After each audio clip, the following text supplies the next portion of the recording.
하겠습니다.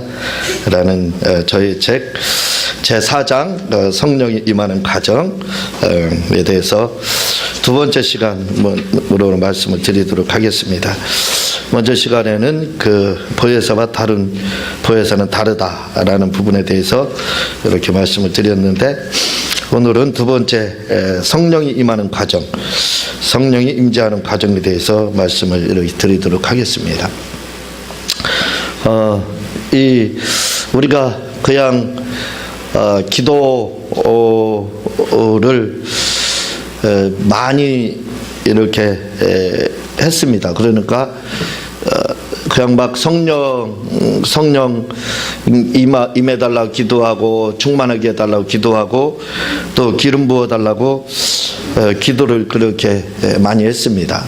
근데 우리가 기도한 거에 비해서 성령 충만함을 누린다든가 또 성령 충만함을 이렇게 받았다고 생각한다든가 또는 내가 기름 부음을 받았다라는 생각을 우리가 갖지 못하는 경우가 많이 있습니다.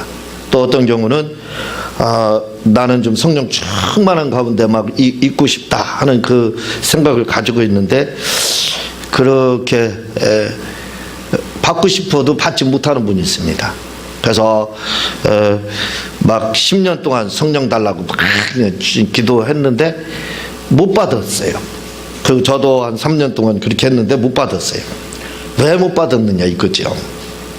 어떤 분은 제가 고등학교 다닐 때 이제 예수님 믿기 시작했는데, 그때 내 친구는 참 신기합니다. 저는 막 열심히 다녔거든요. 어린 나이에도 불구하고 주일 낮 예배, 저녁 예배, 수요일 저녁 예배, 감리교 다녔으니까 속회 예배도 참여하고 학생 예배도 참석하고 예배 있는 대로 다 참여를 막 하려고 노력하고 참여한 적도 많이 있습니다.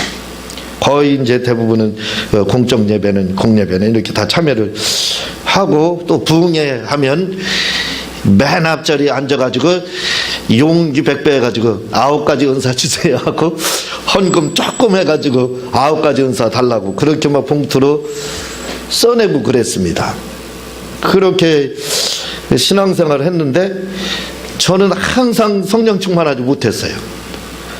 근데 그때 이제 같이 고등학교 다녔던 그 친구는, 이 친구는 교회도 별로 잘 나오지도 않습니다. 당시에 그때 이제 학생회 걔는 일찍 신앙생활을 했는데, 근데 이제 학생회 회장이에요. 근데 학생회장이 안 나와요. 1년에 한두 번 나올까 말까요. 걔는 나오는데 언제 나오냐면 부흥회 할 때. 부흥회 할 때만 오는 거예요. 그런데 부흥회를 하면 얼마나 팔딱팔딱 뛰고 성령 충만한지 걔는 금방 내 방언을 말하는 겁니다. 나는 아무리 달라기도 아무것도 안 하고. 왜 그러느냐 이거예요. 그 차이가 어디에 있느냐 이겁니다. 그렇잖아요. 여러분들 주위에서도 그걸 많이 느낄 겁니다. 어떤 분은 막 열심히 새벽 예배도 빠지지 않고 막 모든 예배 다 참여하면서 그렇게 예배 참석을 하고 열심히 내는 것처럼 하는데 항상 김 빠진 사이다처럼 그렇게 그런 상태라 이거죠. 영적으로 항상 갈급하고 뭔가 부족하고 공허하고 그런 가운데 있고, 어떤 사람은 예배는 다 그 주일날 하루 그냥 선데이 크리스찬처럼 간신히 참여하는데 이 사람은 부흥회를 한다든가 하면 은사를 많이 받고 막 성령 충만하고 그런 모습들을 아마 여러분들 주위에서도 볼 겁니다. 그 사람은 금방 성령을 받더라 이거죠. 은사를 받더라도 그 사람은 막 금방 입신 같은 거 막 들어가고 또 막 환상 보고 그렇게 해요. 근데 그 공주님처럼 얌전하게 왕자님처럼 충청도 양반처럼 그렇게 기도하는 사람은 그 체험을 못 하더라 이거죠. 제가 그랬었습니다. 그러니까 남 의식하고 남 생각하고 하니까 아무리 열심히 참여하고 9가지 은사 달라고 기도 제목을 써서 헌금을 드려도 나만 못 받아요. 나만. 다른 사람은 헌금 안 해도 잘 받아. 근데 나만 못 받는 거야. 우리 주위에서도 그런 경우가 허다하다 이거죠. 아마 여러분들 중에서도 그런 생각을 가지고 있을지도 몰라요. 어떤 사람은 나보다 신앙생활을 등한시하는데 기도도 덜하고 예배 참석도 덜하고 뭐 이렇게 하는데 그분은 왜 성령 충만을 더 많이 받고 은사가 더 많느냐 이거예요. 나는 막 열심히 내서 하는데도 그러지 못하고 그 차이가 어디에 있느냐는 겁니다. 그것은 오늘 우리가 나갈 본문이 이 성령에 대한 부분을, 그래서 이 성령이 임하는 과정, 이 단락, 네 번째 이 단락이 굉장히 중요합니다. 요걸 여러분들이 잘 이해를 하면 오늘부터 다 사도 바울 되고 베드로 다 될 수 있어요. 다 능력자가 될 수가 있습니다. 근데 우리가 그걸 모르거든요. 어떻게 성령님을 영접하고 어떻게 해서 성령 충만함을 받는지를 몰라요. 그걸 그냥 잘 가르쳐 주지 않습니다. 그냥 성령 충만함 받으세요. 그렇게만 한다 이거죠. 그래서 우리가 성령 충만함을 받지 못하더라 이겁니다. 제 경우가 그랬어요. 그냥 성령 충만함 받으라 하고만 하고 그렇게만 했지 어떻게 해야 그 상태로 들어가는지 몰랐습니다. 이제 고등학교 졸업하고 막 은사가 충만한 교회에 제가 다녔습니다. 거기도 개척교회였어요. 거기는요 기도만 하면 나만 빼놓고 다 입신 들어가네. 웬 망신입니까? 같이 기도하던 그 청년들이 다 그냥 대부분 여자 청년들이죠. 남자는 다 혼자이다시피 하죠. 그 기도하다 보면 다 쓰러집니다. 근데 나만 멀뚱멀뚱하고 있는 거예요. 나중에는 창피해서 참여를 못하겠더라. 왜 그러느냐 이거예요. 왜 그런 차이가 있느냐 이거예요. 거기에는 반드시 이유가 있다 이거죠. 만약에 그것만 조금만 터치해주고 지도만 해줬다면 아마 저도 수시로 넘어졌을 겁니다. 그렇죠?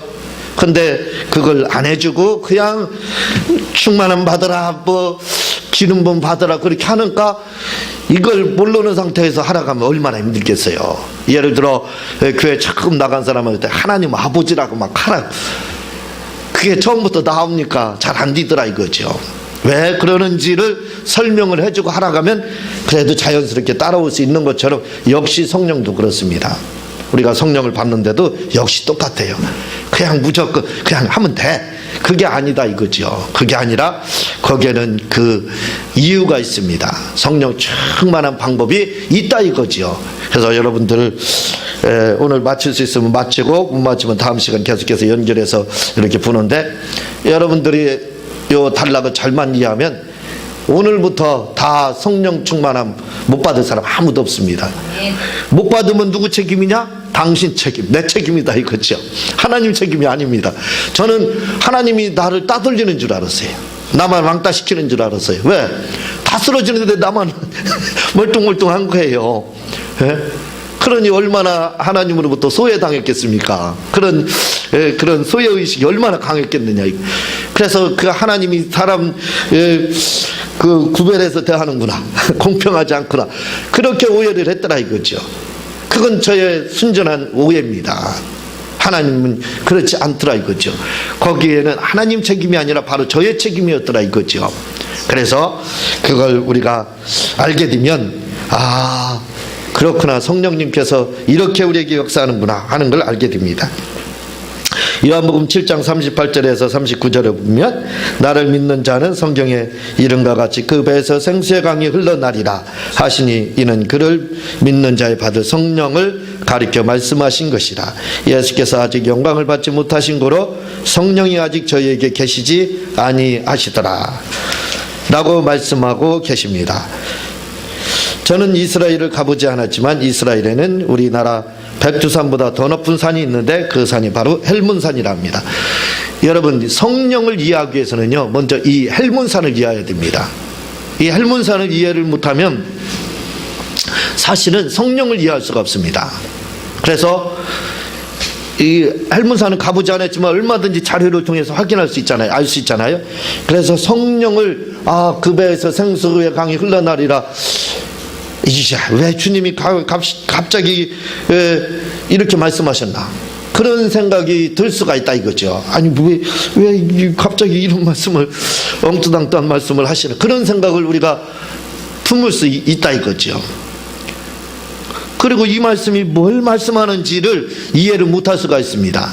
근데 이 말씀을 성령을 우리가 이해를 하게 되면 헬문산을 잘 헬문산이라는 이 중요합니다. 굉장히 중요한 산이에요. 이 산을 우리가 잘 이해하면 바로 성령의 임재가 성령이 임하는 것이 이렇게 우리에게 임하는구나. 너무나도 자연스럽게 받아들여지는 겁니다.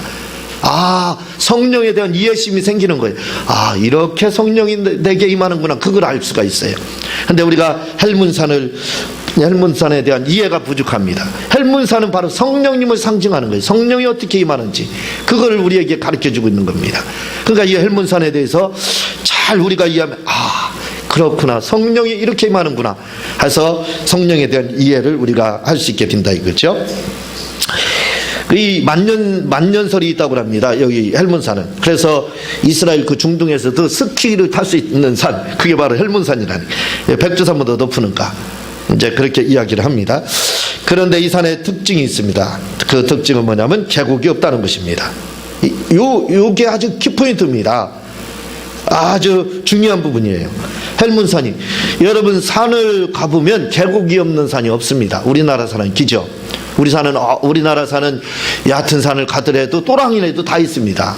작은 산이라 할지라도 계곡이 없는 산이 없어요. 거의 다 계곡이 다 있습니다. 계곡이 있는 게 정상이고요. 그러니까 이 계곡에서 이제 폭포가 생기고 그렇게 하는 거잖아요. 근데 이 헬문산만은 폭포가 없습니다. 다시 말하면 계곡이 없어요. 이 말은 무슨 말이냐면 물이 내려가지 않는다는 겁니다. 그러면 헬문산에는 비가 안 오나 보죠? 아닙니다. 제가 그랬잖아요. 만년설이 있다고. 거기도 눈이 오는데 녹지 않고, 또 여름 되면 약간 녹았다 바로 또 날씨가 거기는 2000미터가 넘기 때문에 추우니까 또 금방 또 여름이 짧게 되는 거죠. 우리나라 백두산 생각하면 될 거예요. 자, 계곡이 없다는 거예요. 그래서 비가 온다든가 이슬이 내린다든가 눈이 오면 계곡으로 물이 흐르지 않고 그대로 산속으로 스며든다고 합니다. 이게 특징이에요. 계곡이 없어요.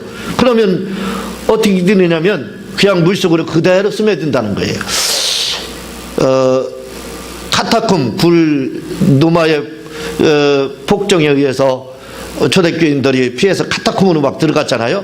그때 카타콤을 파는데 어렵지가 않답니다. 그냥 사반자루만 있으면 손으로도 팔 수 있다는 거예요.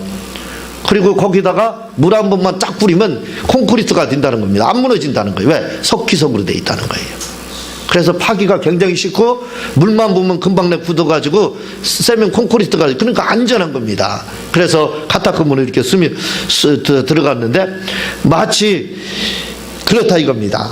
지금 이 헬문산이라는 산이 바로 눈이 비가 오고 눈이 오더라도 물이 녹으면 흘러야 되는데 흐르지 않고 어디로 가느냐? 그냥 스며든다는 거예요. 다시 말해 헬문산은 아주 높아서 여름이나 겨울이나 할 것 없이 항상 비가 오든지 아니면 눈이 오든지 아니면 이슬이 내리든지 아니면 운무가 끼든지 한다는 것입니다.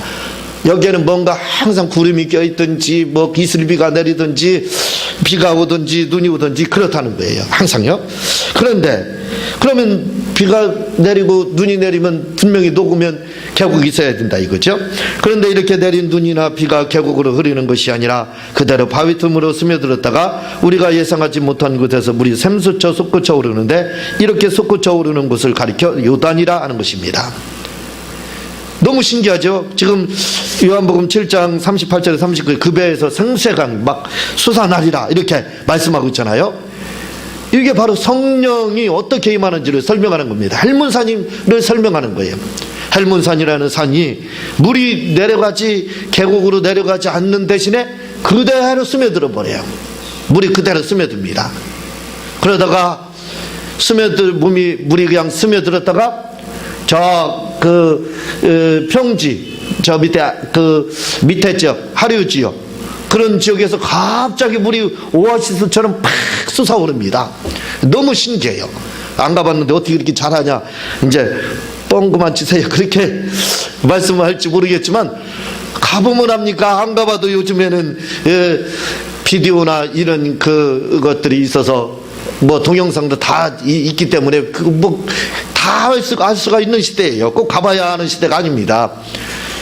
그래서 저는 제가 헬문산에서 물이 솟아오르는 장면을 비디오를 통해 보았는데, 이게요 비디오에 나와 있습니다. 얼마나 물이 많이 솟구쳐 오르든지 바로 윗부분만 해도 물이 하나도 없는데 그 솟구쳐난 물이 금방 냇가를 이루는 것이었습니다. 그 너무 신기해요. 그걸 찍은 걸 그 비디오에 이렇게 나오는데, 헬문산 밑에서요 진짜 성경 말씀 그대로 물이 솟구쳐 막 오릅니다. 그 배에서 생수가 막 흘러나는 것처럼 물이 얼마나 솟구쳐 오르는지, 바로 그 10m 위만 가도 물 하나 없어요. 물 하나 없고 아주 건조합니다. 그런데 거기서 솟구쳐 오르는 물이요 얼마나 그 샘으로 다 물이 솟구쳐 오르는지 냇가를 이뤄요. 그거 참 신기하더라고요. 그 물이, 그러니까 그 양이 엄청난 겁니다. 그 물이 막 쫙 솟구쳐 오르는데 그 흐르는 물이 금방 냇가가 돼요. 냇가가. 그 금강의 뭐 근원지 뭐 이런 거 얘기하잖아요. 조그마한 샘에서 이렇게 시작되는데, 요단강은 그렇지 않아요. 막 거기 물이 주님이 말씀하신 대로 팍 솟구쳐 오릅니다. 궁금하면 여러분들이 찾아보든지 한번 가서 보세요. 자, 그런데 그렇게 물이 솟아난 곳을 가리켜 뭐라고 하냐면 요단이라고 하는 거예요. 그렇게 솟아오르는 그걸 가리켜서 뭐라고 하냐, 요단, 이렇게 말을 합니다. 그런데 이 요단이라는 뜻은 뭐냐면 여기로부터 요단강이 시작되었다는 뜻을 가지고 있다고 합니다. 바로 요단, 여기서부터 강이 시작됐다 해서 요단, 금방 내 표시가 나는 거예요. 왜? 물이 팍 솟구쳐 오르는가. 그게 한눈에 금방 보입니다. 그게. 그래서 여기서부터 요단강이 시작될 정도로 헬문산 밑에서 솟아오르는 물의 양은 엄청납니다. 그런데 주님은 지금 요한복음 7장 38절에서 39절을 통해 그 배에서 생수의 강이 흘러나리라 하시며 성령에 대하여 말씀하셨는데, 이때 주님이 연상했던 산이 바로 헬문산에서 솟아오르는 샘물을 생각하며 이 말씀을 하셨다는 것입니다. 그냥 성령에 대해서 주님이 앞으로 오실 성령님이 우리 배에서 생수의 강으로 막 흘러넘치는 이걸 뭘 보고 했느냐? 바로 헬문산에서 그 요단강이 시작되는 그걸 보고, 그걸 연상하며 주님이 말씀했다는 겁니다. 그냥 말씀한 게 아니라요. 그러므로 우리가 성령이 임하는 가정을 하려면 이 헬문산에 어떻게 이슬이 내리고 비가 내리는지, 또한 물이 어떻게 솟아오르는지 알면 되는 것입니다. 그 성령님이 어떤 분이신지 어떻게 임하는지 알려면 헬문산을 여러분들이 연상하면 된다 이거죠. 지금 제가 말씀드린 그걸 잘만 연상을 하면 바로 성령님이 그렇게 한다는 거예요. 그렇게 우리 속에서 역사한다는 거예요. 성령님은 바로 헬문산이 나에게 이렇게 임하시는 것입니다. 헬문산이 뭐예요? 바로 나를 말하는 겁니다. 우리 각자 바로 내게 생수의 강이 흘러넘친 내가 그 헬문산이라 이거예요. 내가요. 그래서 헬문산 위에 비와 눈과 이슬과 운무가 있는 것 같이 성령님은 헬문산인 우리 위에 그렇게 항상 비와 눈과 이슬과 운무같이 임재하고 계신 것입니다. 이걸 구약은 구름기둥 불기둥 이렇게 말하는 거예요. 헬문산 위에 눈이 내리고 비가 내리고 운무가 있고 이슬이 내린다겠죠. 그게 뭡니까? 헬문산은 뭐예요? 납니다. 우리 그전에 이제 제가 신학교를 다닐 때 우리 교수 목사님 중에 한 분이 어떤 분이냐, 머리가 아주 그게 하얀합니다. 백벌이 성성한 그분이, 나이는 그렇게 많지가 않으셨어요. 당시에요. 50 몇 살인데 머리가 하얀합니다. 그래서 그분이 가끔 하시는 말씀이 뭐냐면, 버스를 타면요 자기보다 나이 많은 어르신들이 뻗떡뻗떡 일어나서 앉으라 갔대요. 그러면서 뭐라고 하냐면 자기 머리를 가리켜서 그렇게 말합니다. 백두산이다.